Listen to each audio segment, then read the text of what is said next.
ರಾಜ್ಯಪಾಲರು ವರ್ಸಸ್ ಸರ್ಕಾರದ ನಡುವೆ ಸಂಘರ್ಷ. ಗೋ ಬ್ಯಾಕ್ ಗವರ್ನರ್ ಅಭಿಯಾನಕ್ಕೆ ಕಾಂಗ್ರೆಸ್ ತಯಾರಿ.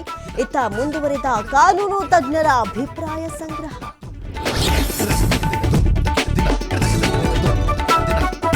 ಬೆಳಗಾವಿ ಗಡಿ ಭಾಗದಲ್ಲಿ 400 ಕೋಟಿ ರಾಬರಿ ಪ್ರಕರಣ. ಉದ್ಯಮಿಗೆ ದೂರುದಾರನ ಹೆಸರು ಬಳಸಿ ಕರೆ. 100 ಕೋಟಿ ನೀಡಿದ್ರೆ ಹಣ ವಾಪಸ್ ಕೊಡ್ತೀನಿ ಅಂತ ಬೇಡಿಕೆ.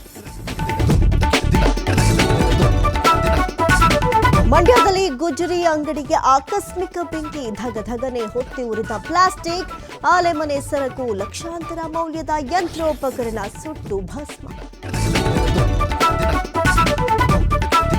ಐಟಿ ಸಿಟಿ ಬೆಂಗಳೂರಿಗೆ ಮತ್ತೊಂದು ಗುಡ್ ನ್ಯೂಸ್. ಮೆಜೆಸ್ಟಿಕ್ನಿಂದ ಅಂತಾರಾಷ್ಟ್ರೀಯ ವಿಮಾನ ನಿಲ್ದಾಣಕ್ಕೆ ಮೆಟ್ರೋ ಸೇವೆ. 41,000 ಕೋಟಿ ವೆಚ್ಚದಲ್ಲಿ ನಡೆಯಲಿದೆ ಕಾಮಗಾರಿ. ಲಾಲ್ಬಾಗ್ ಫಲಪುಷ್ಪ ಪ್ರದರ್ಶನಕ್ಕೆ ಭರ್ಜರಿ ರೆಸ್ಪಾನ್ಸ್. 94,688 ಜನರಿಂದ ವೀಕ್ಷಣೆ. ನಿನ್ನೆ ಒಂದೇ ದಿನ ಬರೋಬ್ಬರಿ 25 ಲಕ್ಷ ಹಣ ಸಂಗ್ರಹ.